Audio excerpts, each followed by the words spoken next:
Com alegria eu saúdo os irmãos com a paz do Senhor, amém? Convido os irmãos a estar de pé.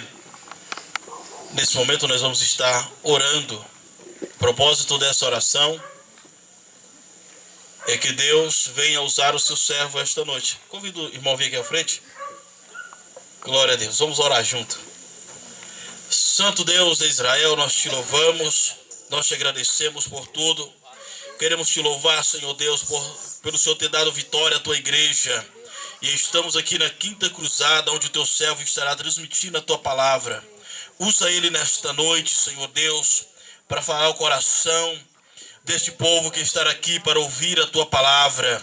Senhor Deus, nós te pedimos que nessa noite o Senhor venha salvar vidas. O Senhor venha curar os enfermos, pois o Senhor tem esta promessa. Pai, em nome de Jesus Cristo, liberta as almas. Em nome de Jesus Cristo, Senhor, venha ser glorificado. Honra o teu filho esta noite. É o que nós te pedimos, em nome de Jesus Cristo. Amém. Aleluia. Paz do Senhor aos irmãos e amigos. Amém. É um prazer imenso estar nesta Quinta Cruzada para ministrar a palavra de Deus, e sou muito grato ao meu Deus por tudo isso que Ele tem nos proporcionado. Agradeço aos meus companheiros que fizeram possível esta reunião acontecer, ao meu pastor que me concede a honra de poder ministrar nesta noite. A minha felicitude a Deus pela sua vida, que hoje a sua vida seja alcançada por Ele, e aquilo que você veio em busca você possa encontrar. Deus tem resposta para tudo. Convido aos amigos e os irmãos a lermos junto a palavra desse Deus que é poderoso, no Evangelho de Marcos, capítulo 8, e o verso 22. Aleluia. Deus seja louvado.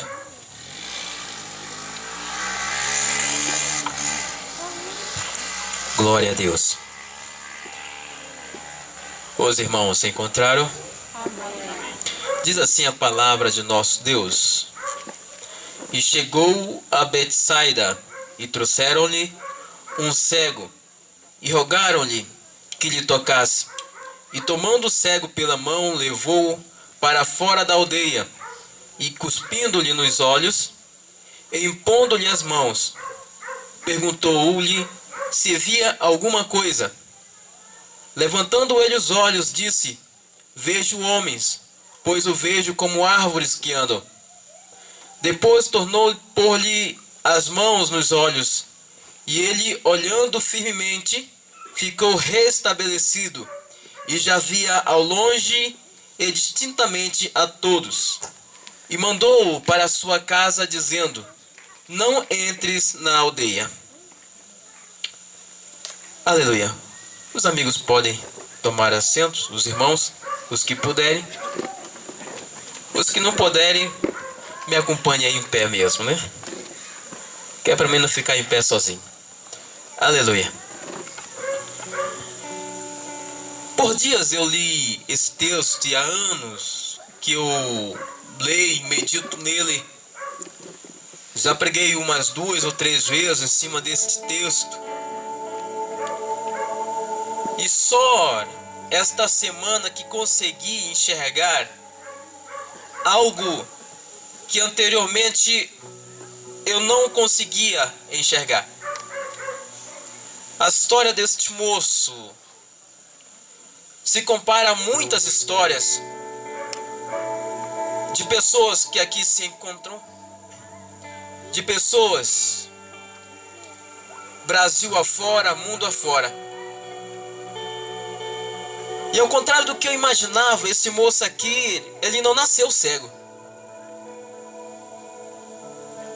Esse moço aqui tinha tudo para dar certo na vida dele. Ele nasce normal. E eu começo a fazer aqui uma analogia da vida desse jovem. E faço aqui uma conjectura a respeito da vida dele. No ato do momento em que ele se encontra com Jesus, ele está em uma situação crítica, uma situação difícil. Mas ele não nasceu assim. E eu provo isso na Bíblia. Eu imagino a história desse moço, ele nascendo, passando a sua infância, entra para a adolescência, cheio de sonhos, com um futuro melhor. Imaginando ele projetando um futuro para a sua vida. Quem sabe estudar, se formar, cheio de esperança de uma vida melhor. E agora esse moço, eu imagino aqui que num certo dia, quando amanhece, em que ele abre os olhos, ele sente como se houvesse uma neblina, a sua vista está turva, e ele não entende o porquê. Eu não sei qual foi o problema desse moço, se foi catarata, se foi glaucoma,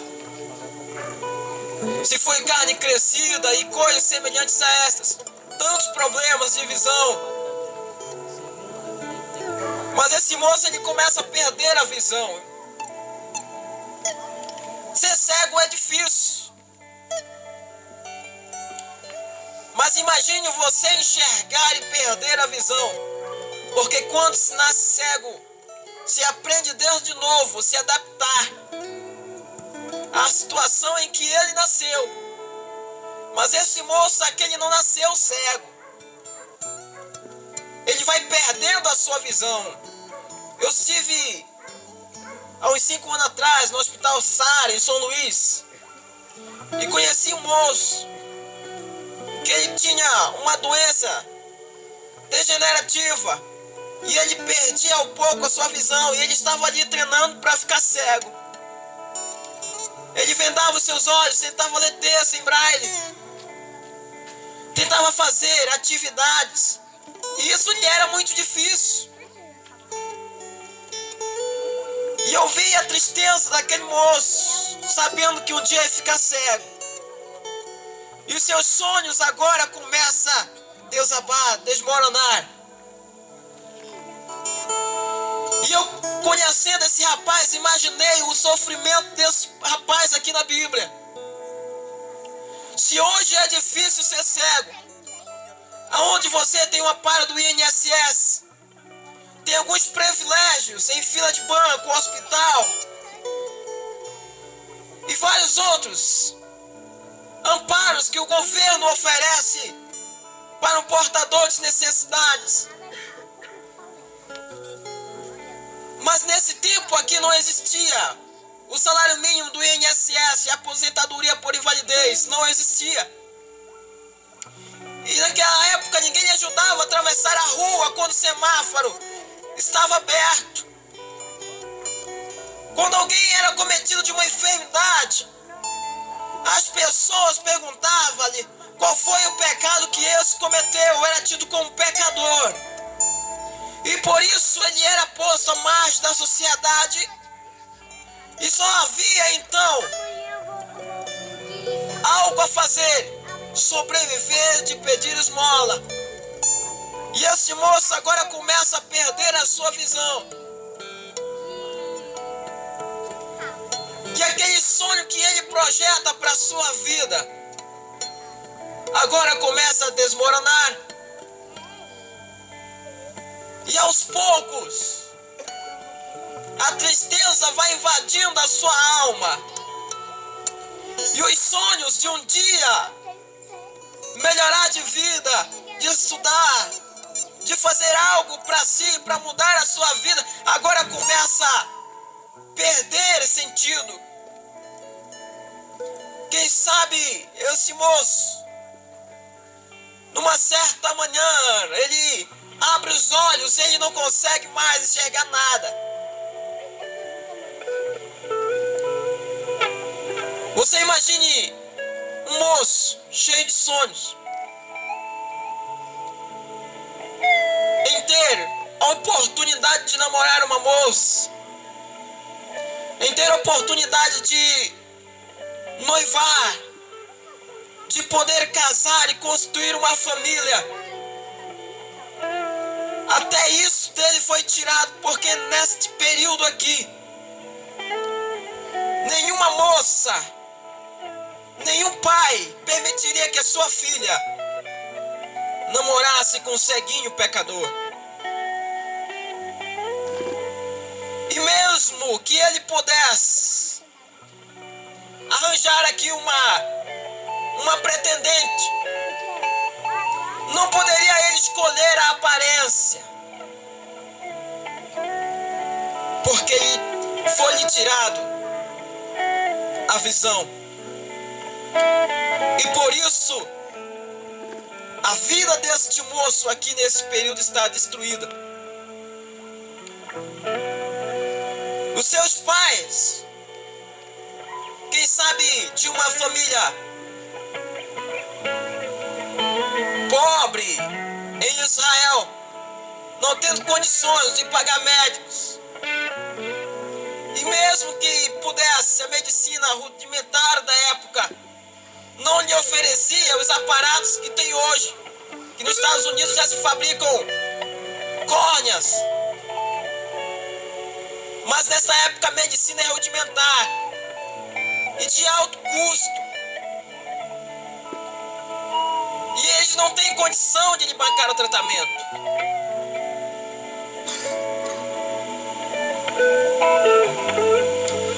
E esse moço aqui, todos os seus sonhos, todas as suas esperanças são enterrados junto com a sua visão. Eu imagino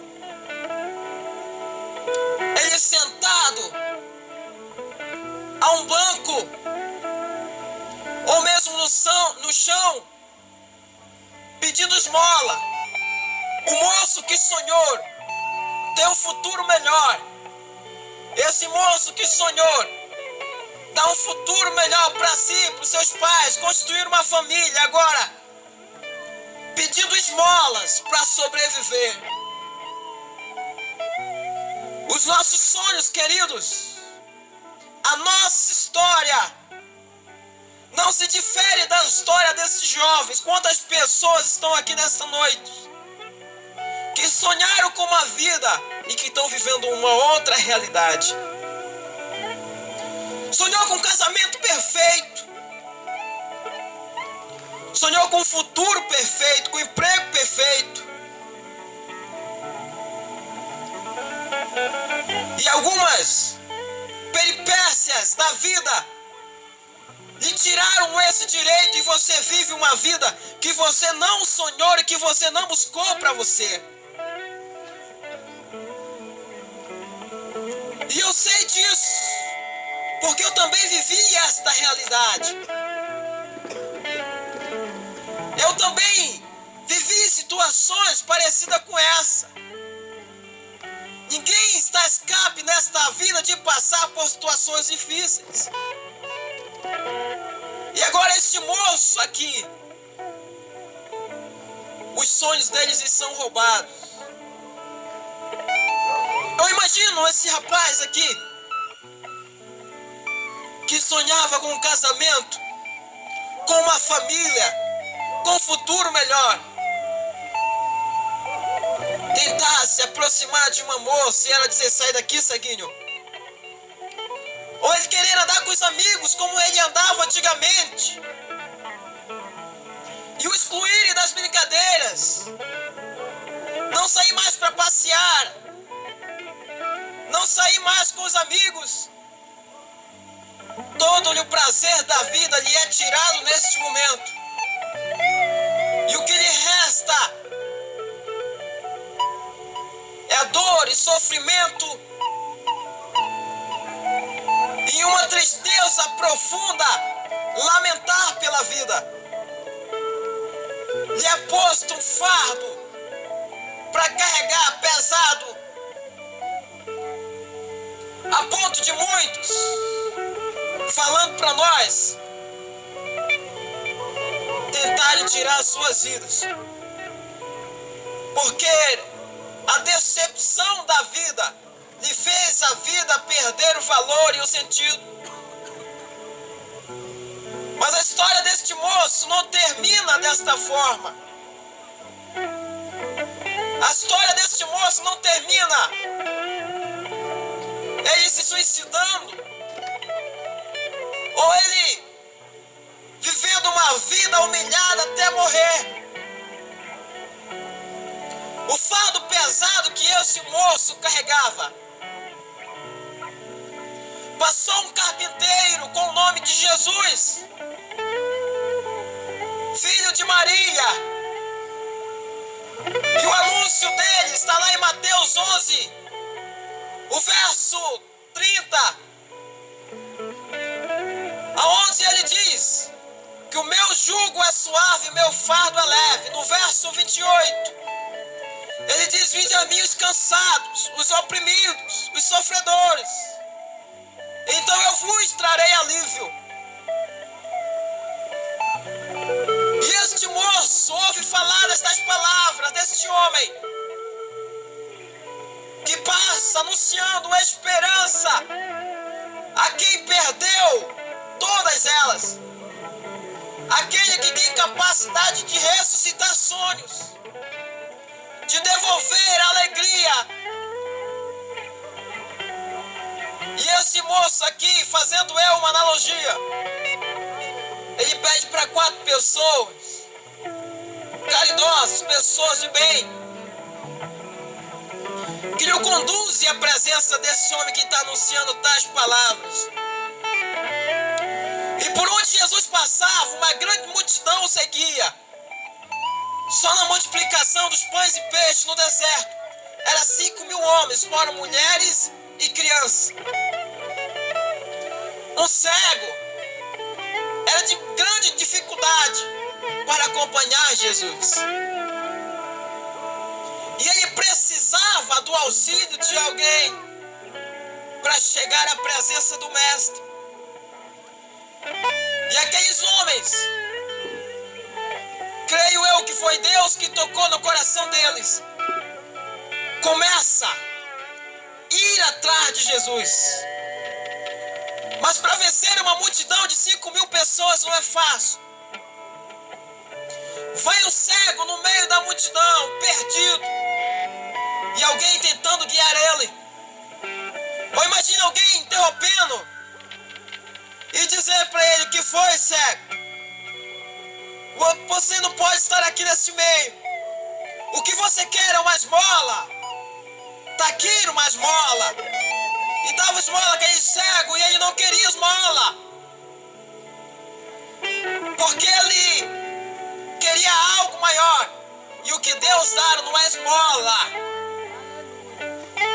O que Deus tem para você, meu querido, não troque por esmola. Não volte, não recue, não volte atrás.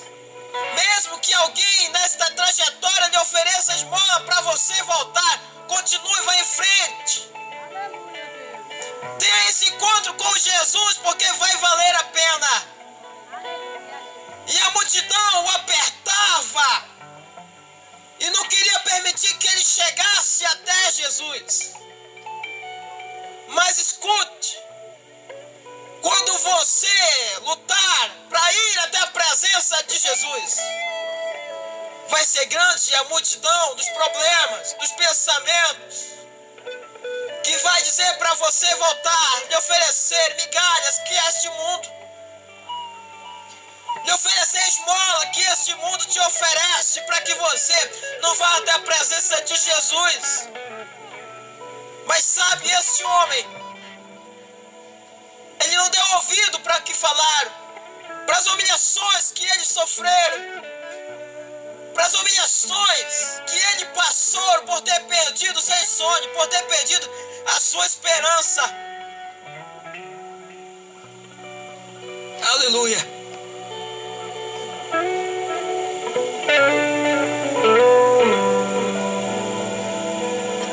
E a luta continua pelas ruas de Israel. Esquinas apertadas. O sofrimento era grande. E muitas vezes nesta caminhada, por causa da multidão, por causa do sofrimento, do aperto, pensamos em parar, em voltar atrás, achando que Deus não está nos vendo. Mas Ele está no final da multidão. Precisamos chegar do outro lado. E a história deste moço continua. Quantas pessoas disse para ele sair dali e voltar? Porque ele era meramente um ceguinho, um pobre coitado. E Jesus era o mestre, o rei. E quando ele vence a multidão, e ele se aproxima do mestre, um dos 4 rapazes que conduziram ele toca em Jesus e diz: mestre, por favor e por misericórdia, toca sobre este moço, toca sobre a vida deste moço, veja o sofrimento dele. Ele é um pobre coitado, desesperançado, perdeu os sonhos, perdeu a esperança de construir uma família, de estudar, se formar. Não lhe resta mais nada a não ser pedir esmola. A vida totalmente destruída. E o mestre o chama à parte. Tira ele para fora da aldeia e faz um lodo com saliva e passa sobre os olhos dele. E nesse exato momento o mestre pergunta para ele: você consegue ver? E ele enxergava tudo turvo. E disse ele ao mestre: eu vejo, mas vejo um homem que anda como árvore. Aqui então eu entendi que este moço, ele não nasceu cego, porque ele conhecia como era uma árvore. Era alguém que tinha noção de que era uma árvore. E ele vê as pessoas andando, se movendo como árvore. E aí eu entendo então que este moço não nasceu cego e perdeu a visão. E junto com a visão, os sonhos e o seu futuro melhor. E de repente o mestre novamente toca-lhe sobre seus olhos. E agora ele pergunta: você consegue ver? E ele disse: eu consigo ver ao longe e nitidamente. Escute isso, meu querido. Talvez o peso que você carregue hoje, o fardo, a tristeza de ter enterrado os teus sonhos, de ter perdido as esperanças. Esse mesmo carpinteiro que anunciou em Mateus, capítulo 11, o verso 28, ele faz o mesmo convite a você nesta noite. Vinde a mim, você que está cansado, oprimido, sobrecarregado, e então eu vos aliviarei. Tome sobre vós o meu jugo e aprenda de mim, que sou manso e humilde de coração, e achareis descanso para a vossa alma, porque o meu jugo é suave e o meu fardo é leve. Eu vejo a voz de Deus ecoando nesta noite sobre vidas neste lugar que perdeu as esperanças. Irmão, mas o meu problema é difícil, eu sei. Mas nós servimos um Deus que é onipotente e pode todas as coisas. Eu sou experiência viva do que Deus pode fazer na vida de um ser humano. Aos 12 anos de idade, Numa certa noite, eu fui desligar o aparelho de televisão. E eu só me lembro que eu levantei a mão para desligar aquele aparelho. Acordei no outro dia, no hospital. A minha mãe ao lado, chorando bastante. Eu estava cheio de coisas pelo corpo do hospital. E lembro da imagem da minha mãe chorando ali. E eu perguntei: mãe, o que eu estou fazendo aqui? Ela disse: meu filho, lembra quando foi te ligar na televisão? Eu disse: lembro, mãe.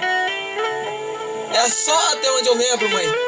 Ela disse: pois é, meu filho, você caiu naquele momento. Você caiu no chão, espumejando, se retorcendo. E veio o médico até mim e perguntou se eu estava bem. Eu disse: no momento estou. Mas o que aconteceu? E ele me disse: você sofreu uma crise epilética. Você tem epilepsia. E eu perguntei para ele: mas eu vou ficar bem? Ele disse: bem não era a palavra certa. Nós vamos fazer um tratamento. A medicina ainda não descobriu a cura para a epilepsia. Tem um remédio controlado. Você possa ser que não dê mais crise, mas você precisa tomar o remédio controlado e a vida começa a decair. Os meus sonhos da juventude começam a cair. De início, eu tinha uma namorada e ela me deixou. Quem é que quer namorar com epilético? Andar pela rua e cair no chão, espumejando.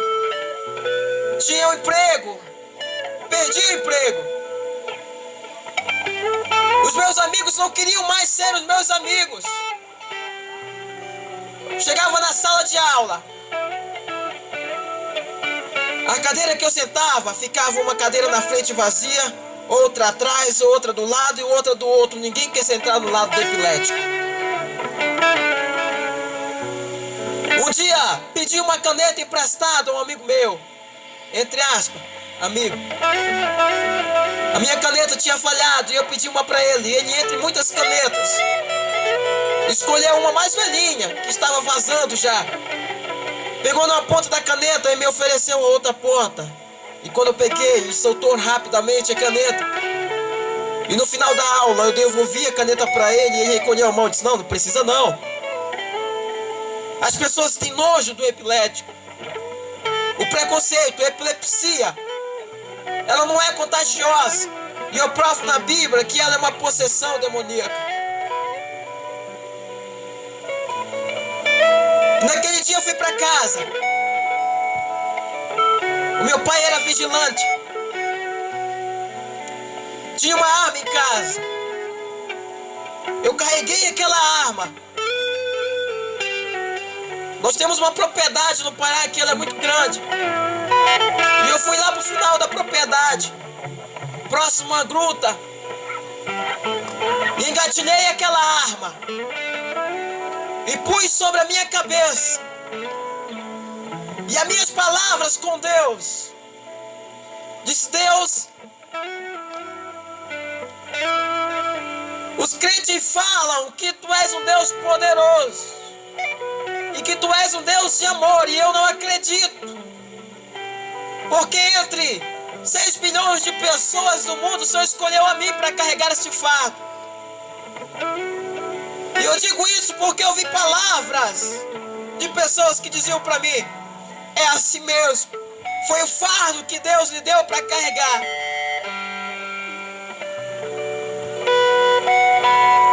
E disse: se Tu és um Deus poderoso, Senhor, e se Tu existes de fato, esta arma não vai disparar.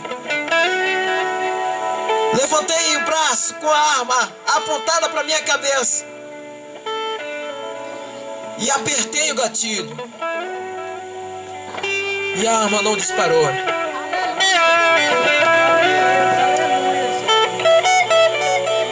Abri os olhos e olhei para a bala. Olhei a arma, a bala estava machucada, mas não defragou. Bati o tambor novamente, girei e apertei a segunda vez o gatilho. E a arma não disparou. Levantei o braço pela terceira vez. E sem explicação, o meu dedo endureceu e eu não consegui apertar o gatilho e a arma caiu no chão. E aquele momento ali, a palavra que eu disse para Deus: Senhor, eu devo ser tão ruim que nem a morte quer me levar. Eu não acredito nesse Deus que é tão poderoso, tão amoroso, que me deu um fardo desse para carregar. Mas um dia, escute isso, no dia 16 de setembro do ano de 2000, um moço, um jovem pregador do Maranhão, ele me citou esse texto aqui: vinde a mim todos vós que estáis cansados, no 13º aniversário de um grupo de jovens. E aí eu entendi que o fardo que eu carregava, a dor que eu sentia, não era Deus que tinha me dado para carregar. Eu carregava à medida que eu me distanciava de Deus, porque Ele disse: o meu fardo é leve.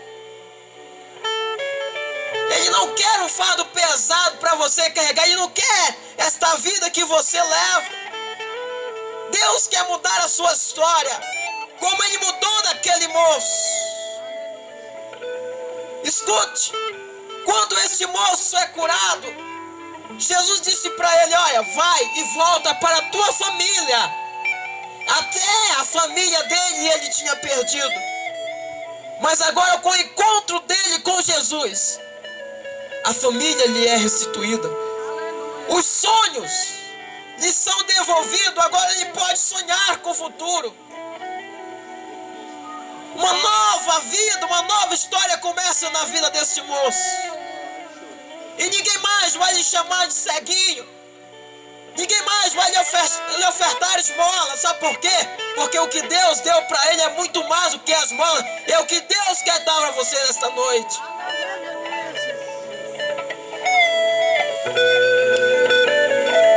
Um dia eu fui ao hospital com a minha mãe. E eu vi a médica, da boca da médica, psiquiatra, disse assim: mãe, era assim mesmo. Você vai ter que se conformar assim. Seu filho vai tomar remédio controlado o resto da vida. Epilepsia não tem cura. Não tem algo que possamos fazer por ele. E à medida, mãe, que ele for tendo crise, parte da massa cefálica vai se perdendo. E ele vai ter provavelmente dificuldades de aprendizagem. Ele vai ter que estudar numa escola especial.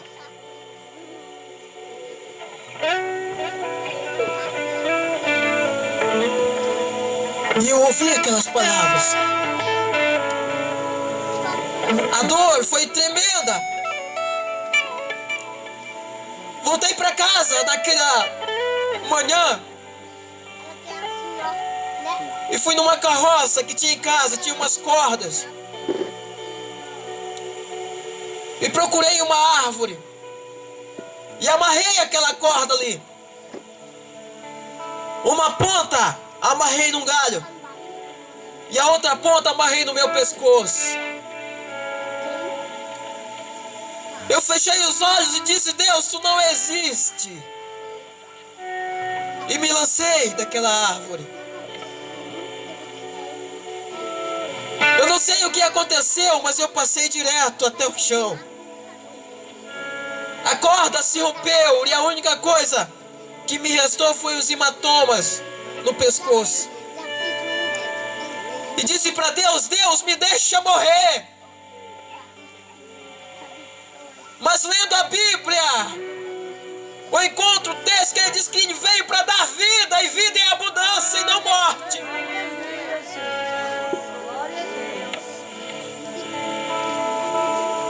Aquela vida não foi que Deus escolheu para mim, não foi a vida que Deus escolheu para você. Mas no dia 16 de setembro do ano de 2000, eu ouvi esse convite. E levei o fardo pesado que eu carregava até a presença de Jesus. Levei tudo. A dor, os meus problemas, doença, mágoa, angústia, tristeza, junto comigo naquela noite aos pés de Jesus.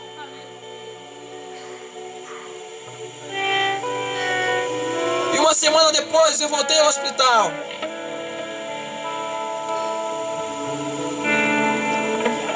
E a moça tão gentilmente me atendeu, porque normalmente se trata epilético como doido, né? Acha que a gente não tem noção das coisas. Com tanta educação. E ela perguntou como estava. Eu disse: bem. Bem mesmo, filho? Eu disse: bem. Você não está sentindo nada? Eu disse para ela: eu estou com fome. Era quase meio-dia. E ela me passou um vídeo ali para me assistir, como terapia ocupacional. Como terapia ocupacional, fiz artes marciais, karatê, boxe, kung fu.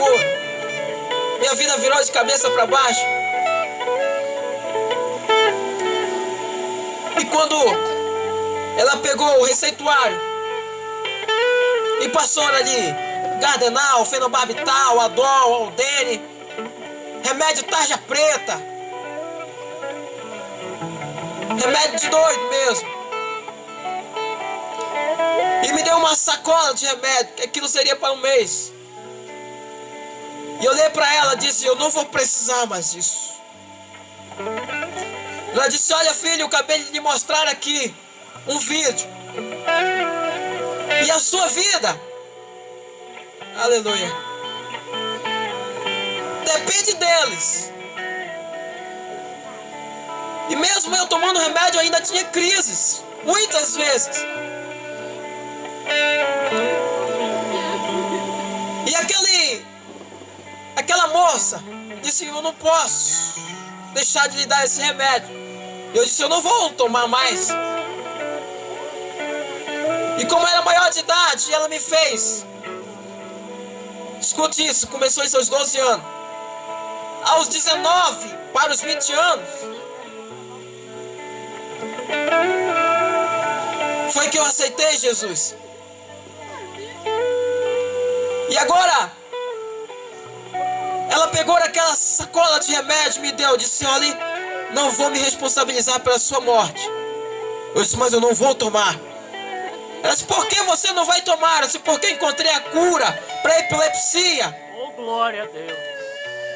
E ela disse: aonde você encontrou a cura que a medicina até agora não achou? Eu disse: no sangue de Jesus. Aleluia. Porque o nome de Jesus, ele tem poder e seu sangue purifica. É verdade, Deus. E ela olhou para mim, deu um sorriso, disse: ah, você deve ter entrado numa igreja de crente. Eu disse: sim, entrei sim. Aleluia. E ela disse: olha, filho, eu até acredito em Deus,